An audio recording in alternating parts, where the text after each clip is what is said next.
Hello दोस्तों, welcome to legal India. और आज हम बात करने वाले हैं कंपनीज अमेंडमेंट बिल 2020 के बारे में। इसको इंट्रोड्यूस किया गया लोकसभा में रिसेंटली और इसमें कई सारे ऑफेंसेस को डीक्रिमिनलाइज कर दिया है। यानी कि डीक्रिमिनलाइज का मतलब है जो ऑफेंसेस क्रिमिनल श्रेणी के थे वो अब क्रिमिनल श्रेणी के नहीं रहे। और इसमें यह भी बताया गया है कि ये बर्डन यानी कि भार को कम करेगा नेशनल कंपनीज लॉ ट्रिब्यूनल को। नेशनल कंपनीज लॉ ट्रिब्यूनल वो है जो कंपनीज एक्ट में दिए गए ऑफेंसेस हैं उनसे डील करती है। अब जैसे ही इसको लोकसभा में इंट्रोड्यूस किया गया सेंट्रल गवर्नमेंट के द्वारा, इसको बहुत अपोज किया गया। जैसा कि हर बार किया जाता है, ये कोई नई बात नहीं है।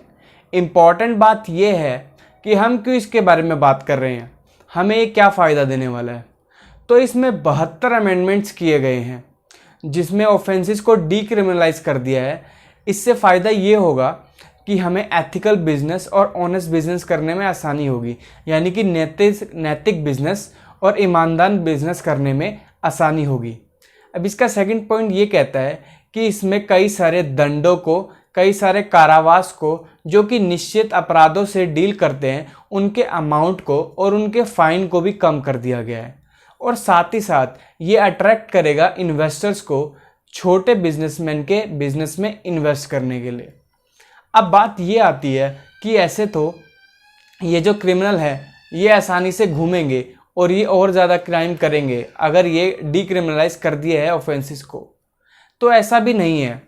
तो ये जो ऑफेंसेस है जिन्हें डीक्रिमिनलाइज किया है ये केवल माइनर, प्रोसीजरल और साथ ही साथ वो है जो कि टेक्निकल फ्लॉज से डील करते हैं। यानी कि माइनर छोटे मोटे, प्रोसीजरल यानी कि जो प्रोसीजर के तहत किए जाते हैं और जो टेक्निकल फ्लॉज हैं उनसे रिलेट करते हैं।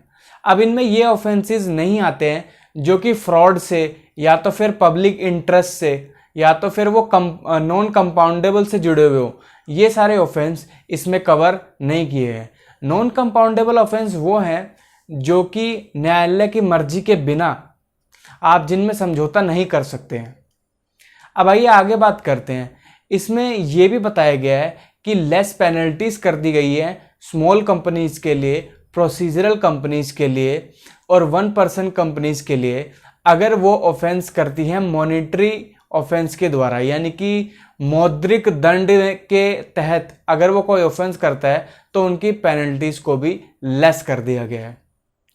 अब इसमें एक और पॉइंट आता है, इसमें CSR से डील करने वाले कई प्रोविजंस को बदल दिया है।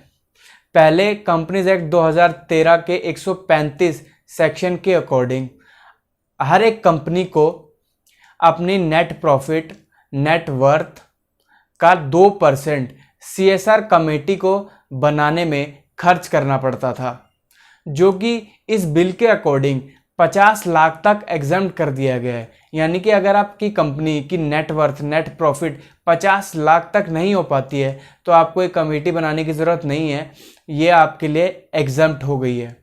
अब इसके आखिरी पॉइंट के बारे में बात कर लेते हैं कि इसमें 66 ऑफेंसेस में से 23 ऑफेंसेस को रिकैटेगराइज करके कंपाउंडेबल कर दिया गया है। यानी कि उन ऑफेंसेस को अब समझौते लायक बना दिया गया है, यानी कि न्यायालय की मर्जी के बिना आप उनमें समझौता कर सकते हैं थाने में या फिर आपस में मिलके। तो ये सब कुछ चीज़ें चेंज हुई हैं कंपनीज अमेंडमेंट बिल 2020 में जो सेंट्रल गवर्नमेंट ने इंट्रोड्यूस किया है। तो आपके लिए फ़ायदा ही होने वाला है मेरे अकॉर्डिंगली इस बिल से, क्योंकि जो छोटे बिजनेसमैन हैं उनको फ़ायदा मिलेगा इस चीज़ से।